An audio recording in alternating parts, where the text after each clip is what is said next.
Thank you so much for having me here. I was happy to see that Dominique made sweaters safe on the stage, so I felt that I could make an adjustment. What a dazzling setting in this beautiful city. So thanks for having us here. It's so exciting to be here. So when Omri asked me to talk at this conference, he said, give me a title that'll be interesting, maybe even sexy. And that's what I came up with. So I suspect that says more about me than you really need to know. What it really was a placeholder for me. I didn't know what I wanted to talk about, and I was waiting for something that seemed really interesting. And then in February, the German cartel office did exactly that. So that's what I want to talk about. I've never really thought about Facebook very carefully, and this seemed like a chance to do that. The German cartel office decision seemed interesting. So that's where we're going to get to, but it's going to take me a little bit of work to get there. So I want to start by talking about the economics of targeted advertising. I think that's an interesting, important topic. I think what we know about economics online and offline are pretty different, and I want to try to highlight some of those differences, why that matters for how we think about Facebook. So this is the most basic construct we have in economics, I think. Supply and demand, price, quantities. Life occurs at the intersection of those two lines. And when I took price theory from Gary Becker in econ grad school, who would go on to win a Nobel Prize, Gary was pretty clear on two things. People optimize subject to constraints, and markets cleared. And if I thought I needed more than that to solve a problem, I wasn't working hard enough. So that's the construct we have.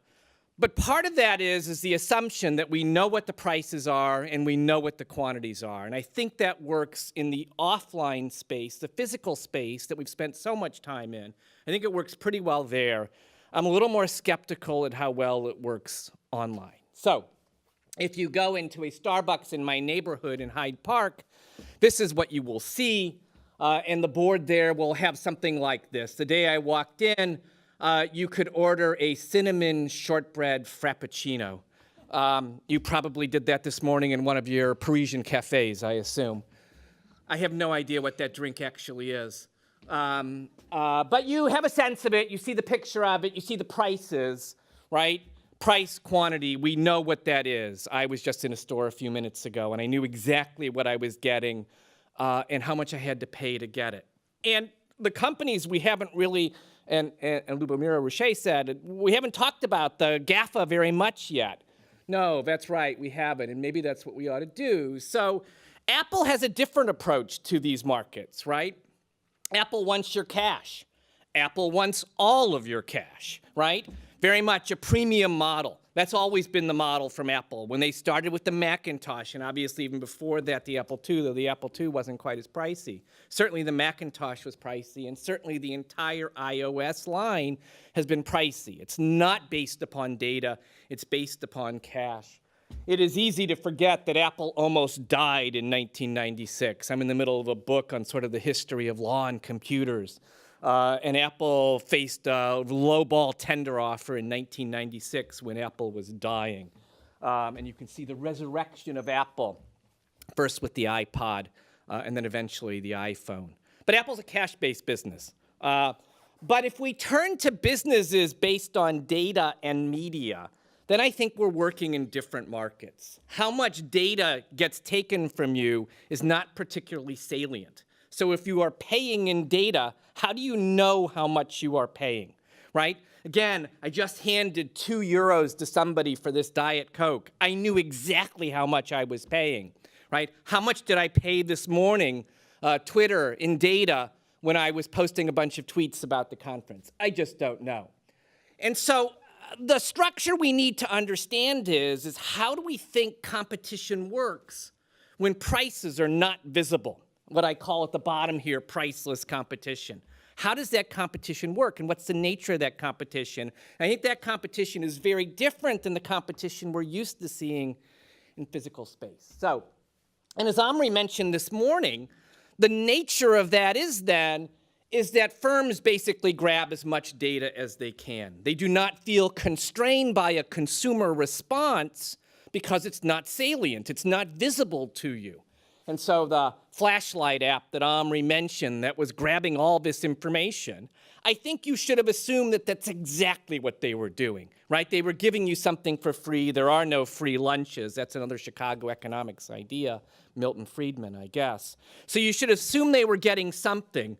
And in a world in which you can't see what they're getting, you should assume they're getting all of it. Now, how do you deal with that? And the answer is through regulation, I think. So if the prices aren't salient, it's hard to see how consumers are going to respond. And so our Federal Trade Commission, the United States Federal Trade Commission, its deceptive practices powers, has been acting fairly aggressively to try to control some of these data flows in a context where they can say, here are reasons why the market's not going to work very well. And so we've seen a series of actions like that. When you stare at this as 150 times a day, is that what I was told? I'm not a millennial, so I don't do that. I'm probably no more than 50 or 60 times a day. Isn't that a frightening figure? But when you stare at that screen, right, I think you want to recognize that the competition to be on that screen is really a different kind of competition. And I want to think, because you're not competing over price, as it were, and you can't see the data that's being taken, I think it's a kind of pure quality competition. Your experience of the app, how you see this app as providing you services, is the only thing that matters. The price as such doesn't matter because there's no price, right? That's what's sort of interesting about this market. And most, again, physical markets are situations where people make price-quality trade-offs, right? You walk into a McDonald's, the food you get there is not the same as you get at a medium French restaurant. It's not the same you get at a high-end French restaurant. There are price-quality trade-offs there. That's how the world works in the physical space. I don't think it works that well in the online space. And I think the almost hypothetical exercise you want to undertake is to say, if I could only have a handful of apps on my phone, if what really constrains my use of the apps is how much attention I can bring to bear on them, not price, but how much attention I can bring to bear, which apps would I have and why? If I could only have one app, what would I have? And we sort of know the answers to that, right? Those are the two apps you might have, right? You would have Facebook and Google. How do we know those are the answers? Well, we mentioned at dinner last night, this UK study came out last week on the digital economy. They had a very helpful chart on that, on time spent on different websites and apps by UK consumers. And it's really interesting to look at that and see the dominance of Google and Facebook there. These other competitors, the GAFA or GAFAM as I think of them, throw Microsoft into there. Very different models from an attentional standpoint. You can see where Microsoft is, where Amazon is, where Apple is. Apple's not based upon attention. They're based upon cash. Delighted to see how well the BBC was doing. Now, some of this is going to change, right? Apple, I think, is reaching the limits of how much they can extract on us for devices. If they move into services, that's going to become data. Amazon is a really tricky situation, as I think Laurent was suggesting, and there's an EU investigation there. But our big data companies so far, in a big way at least, have probably been Google and Facebook. Both media-based companies and both data-based companies. All right, I went on to Facebook. You know what Facebook looks like. I was careful about privacy. I didn't want the GDPR to descend on me as I was speaking. Would that happen? I don't know. So I fuzzed the page up, as you can see, but you know what this page looks like. They've got ads here. This particular ad is about some sort of grammar program. I couldn't tell if that was commentary on my grammar, or they realize as a lawyer I care about grammar. I hope the latter. The marketplace. But here's really the genius of Facebook right there, right? So we talk about the information we put into Facebook. Facebook's ability to generate tools that produce information. That's really the genius of what they're doing. So the like button, which sounds like this really simple thing, in some sense, I think that's the work of genius because of the kind of information that it creates. And Facebook, of course, is very much an information-based business. All right, but we are used to markets in which we get free things.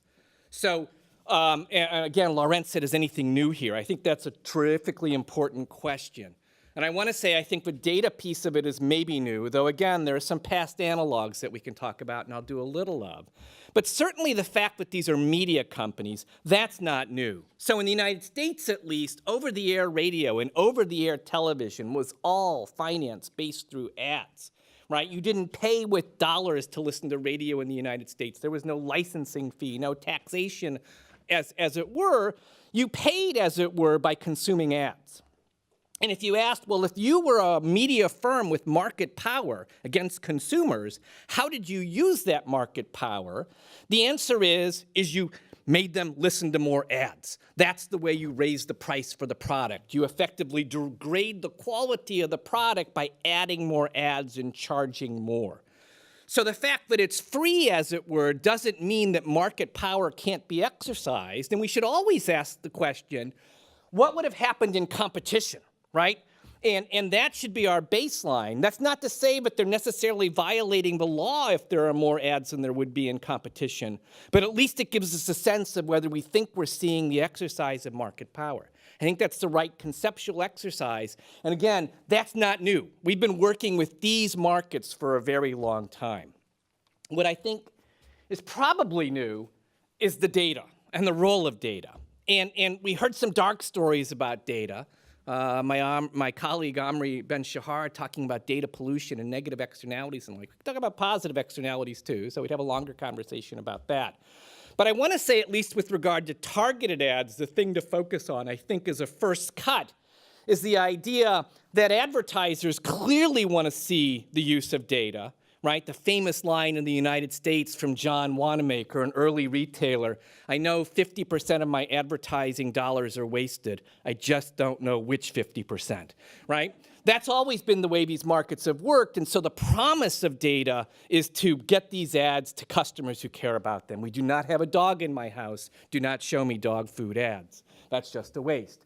And at the same time, for consumers, right, if you think of experiencing ads as a kind of disutility, ads that are more targeted may be more valuable. So I used to get, many years ago, like 3 computer magazines at my house during the height of the PC computer era. I loved looking at those ads. Those were as valuable to me as the stories because those were super targeted ads. Now, can we cross a line here in the idea of creepiness? Absolutely, though retailers don't want to cross that line. That's not the best way to sell your product. So I think data can be incredibly valuable here, both for the advertisers and the consumers in this two-sided market. And that, I think, is new compared to the old media that we've had before. All right, that was, if all goes well, the economics of targeted ads. I want to talk just briefly about legal data restrictions, though I'm going to fly through that. GDPR. Okay, we now know what that is. Now, you know what the GDPR is, so I don't want to linger there. It is clearly, as was suggested, I think, on the last panel, the most comprehensive effort at trying to regulate data protection, and obviously is enormously important. But I do want to say that there have been other efforts to deal with data in particular situations. Again, I know the United States best. So Laurent mentioned the telecommunications industry as a comparison here. Yeah, I think that's right. I think that's a good comparison. I teach a course in the next quarter, and in 8 days, I'm teaching a course at the law school called Platforms and Network Industries. That's basically about the regulation and natural monopoly. We'll start with like the railroad and the telegraph, and we'll end with like Amazon and Facebook and the like. And so I think those are all within the same zone, and a zone we want to think about. And when we passed the 1996 Telecommunications Act in the United States, and we had not passed major legislation in that area in 60 years, we said, oh, the telecommunications companies, they see a lot of data that you might care about, who you're calling and when you're calling them. We're going to control their use of that data. And so those ideas have been in place a long time. The question is, when will we bring those to bear on these new kinds of industries? We haven't done that in the United States yet. The FTC has done it in sort of an episodic way, so it has a settlement with Facebook that's based upon deceptive acts or practices. The truth of the matter is, given that you have these privacy policies, and you're required to have those by California. The chances that you're going to screw that up seems to be enormous. So the FTC could have one of these with everybody. They have one with Google. They have one with Facebook. They have one with MySpace. The MySpace one will run 20 years. Who thinks MySpace is going to be here in 20 years? Not possible. But we've regulated this way. And we are starting to see a little bit more efforts at the state level. So California has passed in June of 2018 a new interesting privacy regulation. So that's happening. And again, we should think of that, I think, as a sensible response to the problems associated with data salience and the way in which that interferes with the normal market mechanisms that we expect to work in the offline world. All right, Facebook. How did we get to Facebook? I want to start here because I think it's important to appreciate this point. Facebook starts in 2003, not in 2007. In 2007, Facebook said, we are going to build a platform.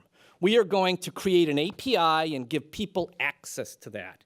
And if you are a competition person, you go, that's great. Right? Don't close this, right? Building interconnections is an important part of the path we've seen in network industries.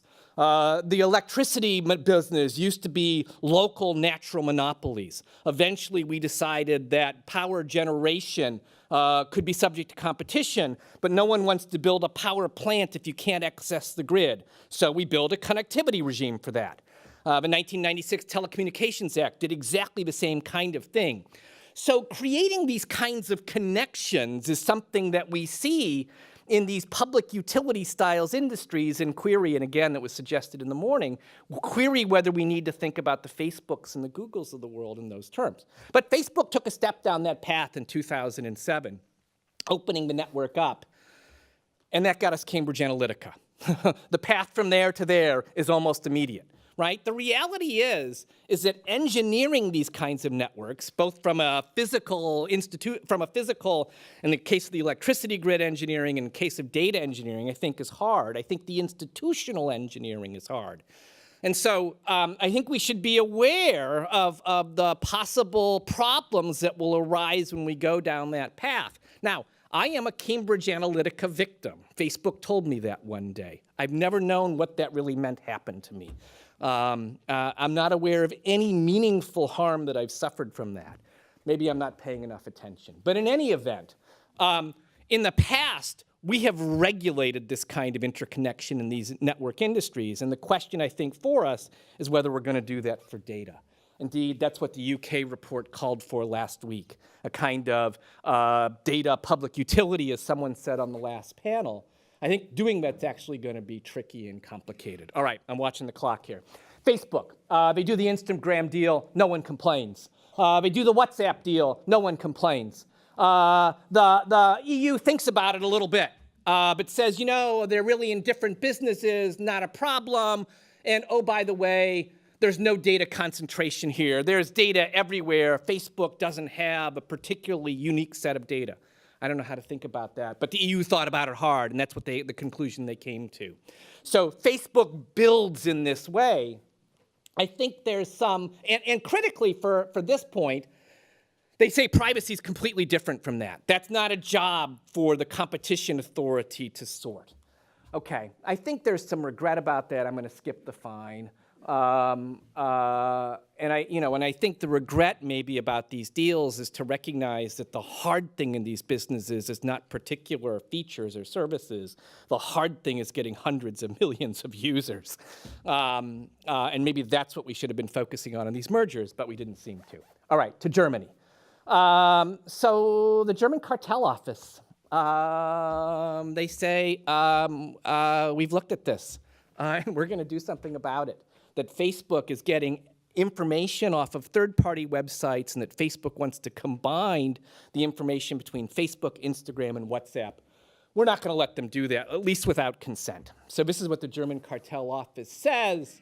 They're going to create a kind of data silo, again, absent consent, that requires these chunks of data within Facebook to stay separate. Germany calls this an internal divestiture of the Facebook data And that is what the order has done, though it's on appeal in the German court system. Now, what's the reasoning? And how should we think about that? Well, I want to say we've put on the table two types of remedies with regard to Facebook. One of them I'll call a division remedy, where you separate the data. That's what the German cartel office wants to do. The other one I'll call a multiplication remedy. That's, I think, what the UK expert report wants to do. Make copies of the data, multiply the data, give it to other people. Hard to engineer, but that's the conception. I want to say the EU has gone down this path before. So in the regulation of Microsoft through Antitrust, we had a subtraction remedy, where Microsoft had to issue versions of Windows with and without the media player. We had an addition remedy, where the browser ballot or the browser choice screen was presented, where the first time you would turn on a Windows 7 computer in the EU, you would be presented with, I think it was 14 different browsers. Require them to must carry, distribute those in that way. And most recently, we've done the Google shopping exercise. And I'll say, speaking just for me, but I don't see any of those as being successful. The Windows Media Player case, Microsoft eventually put out figures saying we've distributed 35 million copies of XP with the media player, 1,787 without the media player. There seemed to be no market demand for that. The browser ballot was broken 17 months. No one really noticed. We can talk about Google shopping, the clock ticks, I won't. But I want to say I don't think this is a record of success, and I think engineering this for live data, which is continuously being generated, is not an easy problem. Okay, the German reasoning, though, was sort of completely different. The German reasoning was really focused on the idea of an exploitative abuse. That's what Facebook was doing here, and I think it's a distinctive German situation, though I'm careful about how much I know about this. And what I mean by that is that if you compare the idea of exploitation that you see in this particular situation with a more standard EU version, which you see in 102A there, which talks about excess prices and the like, I don't think that's the situation.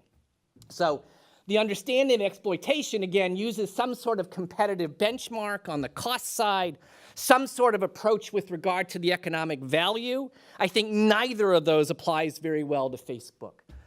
So when you think about, is Facebook taking more data than we would see in a competitive framework, the reality is, because of the salience problem on data, the flashlight app is what the competitive framework looks like. We see companies which have zero market power grabbing huge amounts of data, right? That's sort of shocking, but explicable in a world in which data salience doesn't matter. So do I think Facebook's getting a disproportionate amount of data? I don't think so, though I don't know. And then if you turn to the pricing side of this, there's some recent experimental literature which says, oh, I'll take your Facebook away for a month. Well, let's do some tests. How much is it worth to you? $100 a month. $100 a month. So are people getting, this free product, but they would value it $1,200 according to the experiments? Is there a value gap there? That doesn't seem right to me. Instead, what the German ruling focuses on are the constitutional rights of German citizens. I can't speak to those, right? I can't tell you how to make those trade-offs, but I do think as soon as we're saying that, we're no longer properly in the land of competition policy, and it's fine to embrace other values, right? We do not have to have competition policy at the top of the queue, but let's just be honest about what we're doing if that's the path we're going to go down. Do we think there's some failure in the data protection regime that somehow the competition regime needs to jump in? Facebook is reorganizing. I don't know what that means. I don't think anyone else does. We heard a little bit about China this morning. Is Facebook going to move down that path and a monetization path? Maybe that's what they're going to do. I don't think it's a response to the German cartel office yet. Finally, what do we take away from this? I do think the salience problems on data are substantial, and I think it means that the economics of online markets and offline markets are meaningfully different. We may change data merger policy going forward, but I think there's going to be a call to move to this world of maybe public utility style regulation. That'll be a super interesting conversation, but a difficult one, and one that I think we should be nervous about in the sense of I think it's really hard to do. Thank you very much. Thank you very much. Thank you very much. Before Antoine, just one short remark.